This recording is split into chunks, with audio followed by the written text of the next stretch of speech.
WPDA hari ini saya ambil dari teks kitab Lukas pasal 15 ayat 1-10. Saya akan membacakan buat Bapak Ibu Saudara sekalian. Perumpamaan tentang domba yang hilang.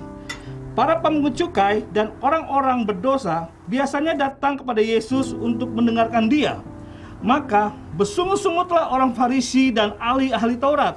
Katanya, ia menerima orang-orang berdosa dan makan bersama-sama dengan mereka. Lalu Tuhan mengatakan perumpamaan ini kepada mereka. Siapakah di antara kamu yang mempunyai 100 ekor domba, dan jikalau ia kehilangan seekor di antaranya, tidak meninggalkan yang 99 ekor di padang gurun dan pergi mencari yang sesat itu sampai ia menemukannya. Dan kalau ia telah menemukannya, ia meletakkannya di atas bahunya dengan gembira. Dan setiba di rumah, ia memanggil sahabat-sahabat dan tetangga-tetangganya, serta berkata kepada mereka, bersukacitalah bersama-sama dengan aku, sebab dombaku yang hilang itu telah kutemukan. Aku berkata kepadamu, demikianlah juga akan ada sukacita di surga karena satu orang berdosa yang bertobat, lebih daripada sukacita karena 99 orang benar yang tidak memerlukan pertobatan. Atau perempuan manakah yang mempunyai 10 dirham, jika ia kehilangan satu di antaranya, tidak menyalakan pelita dan menyapu rumah serta mencarinya dengan cermat sampai ia menemukannya. Dan kalau ia menemukannya, ia memanggil sahabat dan tetangga-tetangganya serta berkata, bersukacitalah bersama-sama dengan aku, sebab dirhamku yang hilang itu telah kutemukan. Ayat 10, aku berkata kepadamu, demikian juga ada sukacita pada malaikat-malaikat Allah karena satu orang yang bertobat. Bapak Ibu, temanya adalah doa pagi ini, selamatkan yang terhilang. Ayat dari Lukas 15 ayat 10, aku berkata padamu, demikian juga ada sukacita pada malaikat-malaikat Allah karena satu orang yang berdosa yang bertobat. Kita lihat latar belakang ini, Yesus sangat populer waktu dia datang memberitakan Injil kerajaan surga. Diikuti orang banyak, pemungut cukai dan lain-lain. Bahkan ahli Taurat dan Farisi mengikutinya. Tapi perbedaannya adalah kalau ahli Taurat dan Farisi itu saling mengenyek, meledekkan Tuhan Yesus, mencari kesalahan-kesalahannya. Lihat, dia bergabung dengan orang berdosa, bahkan makan bersama-sama. Makanya Yesus langsung menegur mereka, tapi dengan kasih dan dengan perumpamaan, agar orang Farisi dan ahli Taurat yang tahu firman harus benar mengerti firman Tuhan, apa yang diajarkan Tuhan Yesus. Yang pertama tentang dia mengumpamakan orang dirham. Kalau ada domba dari 100, terus satu hilang, seorang gembala akan mencari dombanya, menemukannya, dan akan bersukacita dan mengajak semua tetangganya, karena yang satu telah ditemukan. Begitu juga dengan seorang wanita yang kehilangan 100 dirham. Kehilangan satu, dia ambil, dia cari, dan menemukannya, lalu dia memberitakannya pada tetangga-tetangganya supaya bersukacita, karena dirham yang hilang telah ditemukan. Nah, hal yang sama dengan kerajaan surga. Yesus datang ke dunia untuk mencari orang yang berdosa. Ya, Tuhan benci tabiat dosa dilakukan orang, tetapi Yesus mencintai setiap orang untuk masuk diselamatkan, menerima Yesus sebagai Tuhan, dan masuk dalam kerajaan surga. Dan Bapak Ibu ketahui, mengapa di sini katakan malaikat dan surga bersukacita? Mengapa?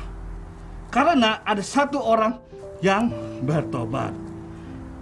Kenapa? Karena jiwanya yang dahulu hilang dalam kegelapan dosa telah ditemukan kembali.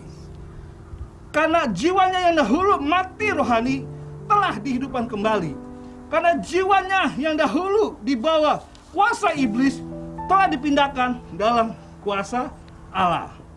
Nah, melalui kebenaran firman Tuhan inilah yang membuat kita bersemangat melakukan perintah dan pesan Tuhan Yesus. Apakah perintah dan pesan Tuhan Yesus bagi kita yang telah diselamatkan Tuhan? Tuhan Yesus datang ke dunia untuk mencari dan menyelamatkan jiwa-jiwa yang terhilang, orang-orang berdosa. Ini artinya satu, betapa berharganya satu jiwa bagi Tuhan. Sekali lagi, betapa berharganya satu jiwa bagi Tuhan. Lukas 15 ayat 7 berkata, aku berkata kepadamu, demikian juga ada sukacita di surga karena satu orang berdosa yang bertobat, lebih daripada sukacita karena 99 orang yang benar tidak memerlukan pertobatan. Yesus sangat sayang pada orang dan sangat menghargai betapa berharganya satu orang bertobat untuk diselamatkan, mengenal Yesus sebagai Tuhan dan Selamat, dan bisa ke kerajaan surga bersama Tuhan. Yang kedua, perintah Tuhan bagi kita.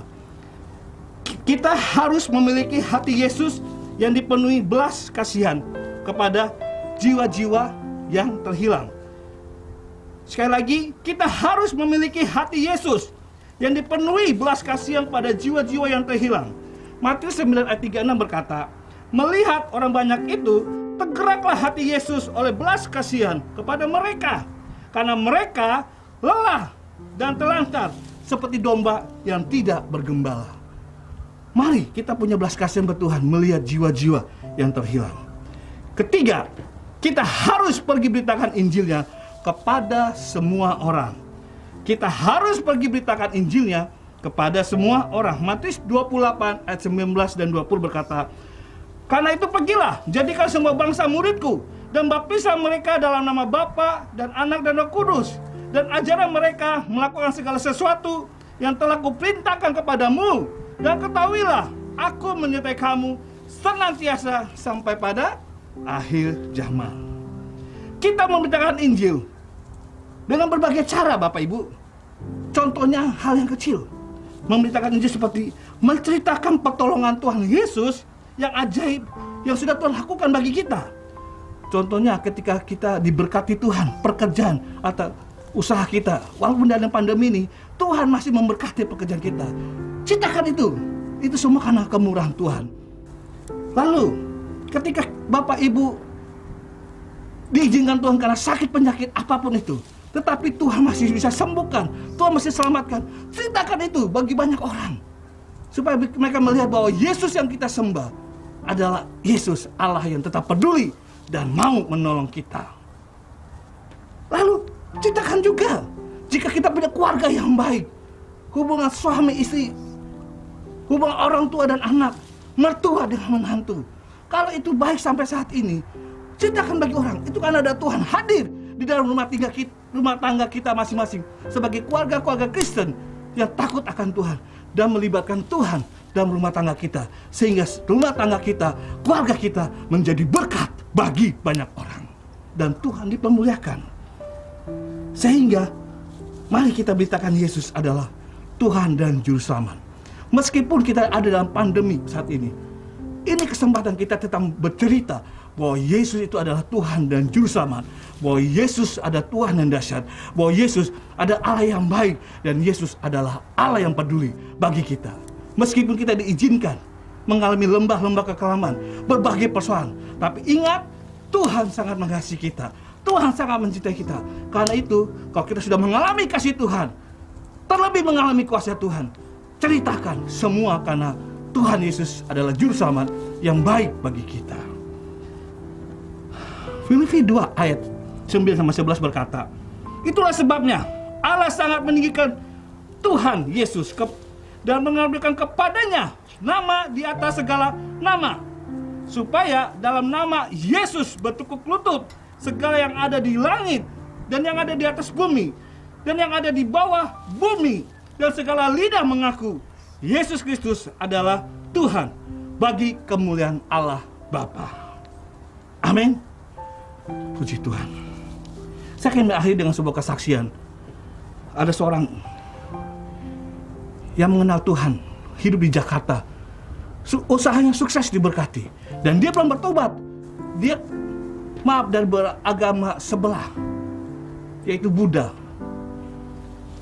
Tapi dia usahanya sukses lah dalam pandangan dunia, tetapi hatinya dia berkata hampa, jiwanya hampa. Meskipun di tengah-tengah berkat yang melimpah, dia bisa berbagai pesiar ke berbagai luar negeri, mempunyai harta, bisa memberi bagi banyak orang, tapi dia berkata hatinya tetap hampa. Suatu ketika dia punya kenal sahabat orang Kristen. Ketika dia bekerja di tempat di usahanya, dia selalu memberikan Alkitab kepada sang ibu ini. Dia katakan, baca yuk dan pergi ke gereja.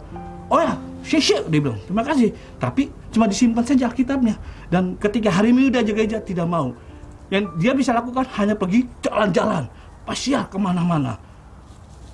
bahkan ke tempat-tempat penyembahan yang menguntungkan usahanya.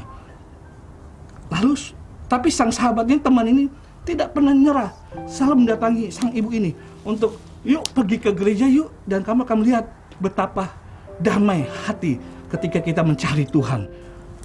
Tuhan Yesus. Sisi, dia cuma bilang, tapi gak pernah. Tapi suatu ketika Roh Kudus bekerja dan menjamahnya. Suatu ketika dia mulai membaca Alkitab. Dan ketika diajak ke gereja, dia mau walaupun diam-diam. Ketika ditanya saudaranya mau kemana, biasa mau jalan-jalan. Padahal dia pergi ke gereja bersama temannya. Dan sejak saat itu, dia merasakan damai dan sukacita. Dia merasa ada damai karena ada Yesus sebagai Tuhan dan Juru Selamatnya. Tapi dia tahu kalau dia merasa ada di tempat di Jakarta, dia akan merasa tetap begitu saja karena pengaruh lingkungan akan membuat dia jatuh lagi dalam dosa, membuat hatinya kesepian di tengah-tengah keramaian. Apa yang dia lakukan? Dia tinggalkan saudaranya, usahanya, teman-teman bisnisnya, teman-teman pergaulannya untuk pergi ke Surabaya. Dia mulai dari nol. Dan yang penting dia bisa ketemu persekutuan gereja. Puji Tuhan. Tuhan tolong dia.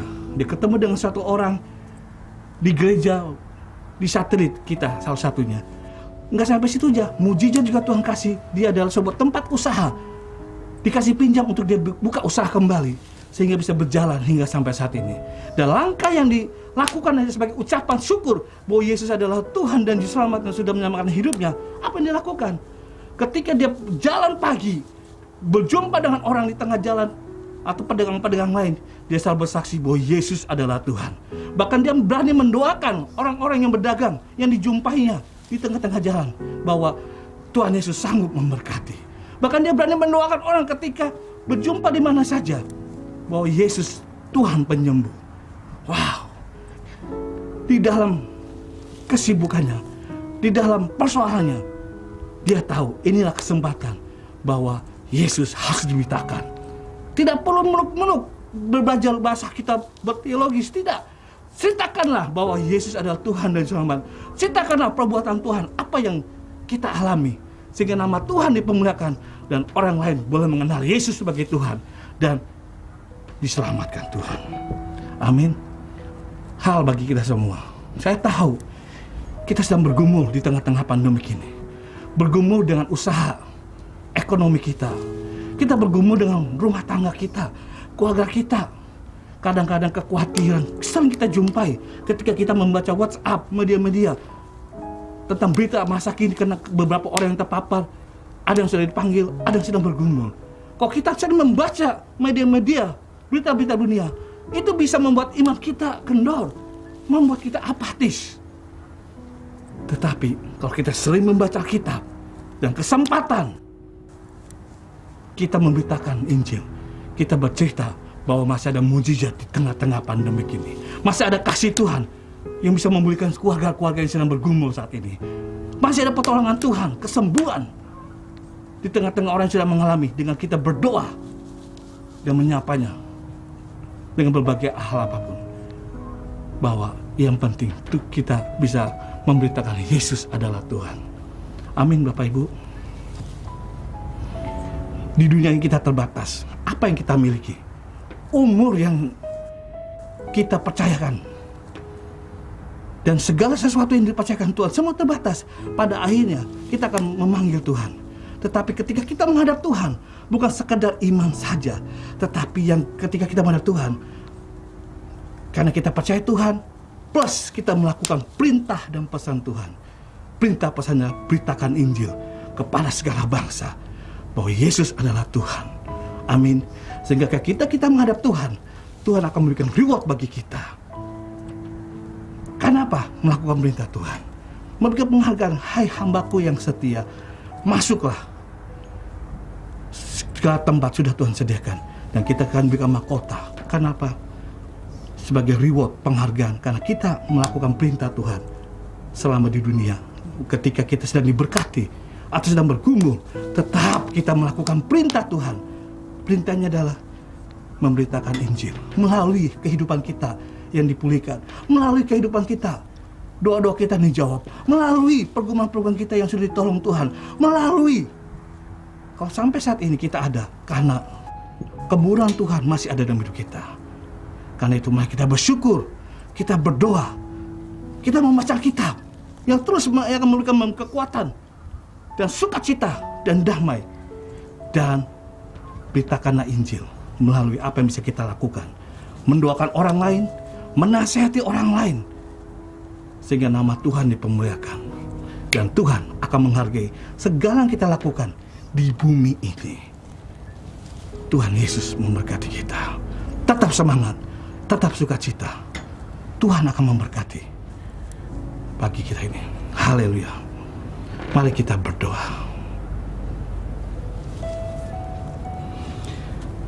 Bapa dalam surga, kami mengucap syukur kalau firman Tuhan mengingatkan kami bahwa kasih karunia Tuhan itu terlebih besar. Kemurahan Tuhan terlebih besar dalam hidup kami, Tuhan, dibanding setiap persoalan-persoalan yang kami hadapi. Tapi sampai saat ini kami masih ada menerima kemurahan Tuhan. Berikan kami untuk bersaksi dengan kehidupan kami, apa yang sudah Tuhan lakukan bagi kami, sehingga nama Tuhan dipermuliakan. Terima kasih Bapa, berkati seluruh sidang jemaat Tuhan GSJ Ebenezer dimanapun mereka yang sakit, yang ada di rumah sakit, atau mereka yang ada di rumah. Aku berdoa, Tuhan tolong di tempat ini, di rumah Tuhan, aku percaya mujizat kasih Tuhan masih sanggup menyembuhkan segala macam penyakit, karena segala hanya nama Tuhan Yesus yang berkuasa. Dalam nama Yesus, nama yang berkuasa di bumi, di bawah bumi, dan di atas langit, nama Yesus berkuasa. Sembuhkan mereka yang sakit, khususnya bagi sidang jemaat Tuhan, para pelayan Tuhan, dalam nama Yesus. Terima kasih Tuhan. Aku berdoa buat gerejamu, sidang jemaat Allah Ebenezer, beserta 13 satelitnya. Tuhan memberikan kekuatan, Tuhan memberikan semangat, sukacita bagi mereka, agar terus tetap berharap pada Tuhan, karena masih ada mujizat, pertolongan Tuhan di tengah-tengah pandemi yang sedang dihadapi. Karena kasih dan kuasa Tuhan lebih besar di tengah-tengah setiap persoalan yang dihadapi sidang jemaat Tuhan, dalam nama Yesus. Karena itu kami berdoa memberkati mulai Bapak Gembala sidang kami Tuhan, Bapak Pendeta Teguh Kurniawan bersama istrinya, bersama ketiga putrinya, dan mama mertua, serta saudara lain. Aku berdoa dalam nama Yesus, tutup bungkus dengan darah Yesus, bahwa mujizat masih terjadi. Berkati hamba-Mu ini Tuhan, dalam nama Yesus. Biar pengurapan Tuhan terus ada dalam hidupnya, hikmatnya ada dalam mengembalakan, dan terlebih kesaksian hidupnya Tuhan menjadi berkat bagi banyak orang. Dalam nama Yesus, Tuhan tolong, Tuhan berkati, Tuhan lindungi Bapak Gembala sidang kami. Terima kasih Bapak. Dan aku juga berdoa buat Oma Kayhatu, ya Tuhan mengurapi, memberkati kesehatannya, mengurapi pelayanannya, memberkati anak, menantu, dan cucu-cucunya. Kami juga berdoa Tuhan bagi 12 majelis gereja kami, Gereja Sidang Jemaat Allah Ebenezer. Berkati mereka dalam pekerjaan usaha, tutup bungkus dengan darah Yesus, keluarganya, anak, menantu, cucunya. Terima kasih buat waktu mereka, keuangan mereka, pikir mereka untuk memberkati gerejamu, Sidang Jemaat Allah Ebenezer beserta 13 satelitnya. Terima kasih Bapak. Aku juga berdoa Tuhan buat para pengurus, badan pengurus harian yang ada di satelit-satelit Gereja Sidang Jemaat Ebenezer, yang ada di komisi-komisi, yang ada di departemen. Kami berdoa dalam nama Yesus. Berkati mereka yang sudah memberikan waktu, talenta, keuangan mereka untuk memberkati pekerjaan Tuhan. Berkati, tutup bungkus dengan darah Yesus pekerjaan serta usaha mereka. Terima kasih Bapak, terima kasih, berkati seluruh gereja kami. Dan aku juga berdoa Tuhan buat bangsa Indonesia, dalam nama Yesus. Pandemik ini Tuhan, kami percaya berkati Bapak Presiden kami Joko Widodo, berkati bersama wakilnya dan para menteri serta gubernur-gubernur, kepala daerah, gubernur, wali kota, bupati, kecamatan, lurah, RW dan RT, serta aparat keamanan, kepolisian dan tentara Republik Indonesia mengamankan. Kami berdoa berkati mereka melalui pekerjaan mereka, nama Tuhan dipermuliakan. Dan kami percaya Tuhan akan memberikan hikmat untuk Bapak Presiden kami untuk memulihkan bangsa Indonesia dari Sabang sampai Merauke, memberikan damai sejahtera, mencukupi kebutuhan rakyat di Indonesia, dan terutama dalam kesehatan, biar setiap vaksinasi boleh terjadi kepada seluruh rakyat Indonesia, agar seluruh rakyat Indonesia boleh pulih kembali, sehidup boleh bekerja dan memuliakan nama Tuhan di dalam segala aktivitasnya. Biar damai sejahtera memberkati bangsa kami, Indonesia. Terima kasih Bapak, terima kasih. Inilah doa sahabat kami. Dan sekarang Bapak Ibu, mari kita melakukan segala aktivitas kita sepanjang hari ini, dari pagi hingga sampai malam, dengan membawa pertolongan dari Bapa di surga dan cinta kasih dari Tuhan Yesus Kristus, serta persekutuan yang indah dari Roh Kudus yang akan memimpin, menuntun hidup kita sesuai dengan firman Tuhan yang kita baca dan kita lakukan setiap hari. Dan kita akan menikmati mujizat firman Tuhan yang kita lakukan setiap hari, sampai Tuhan Yesus datang kedua kali akan menjemput kita semua. Yang diberkati, katakan bersama, amin. Salam, selamat pagi. Tuhan Yesus berkati kita semua. Amin.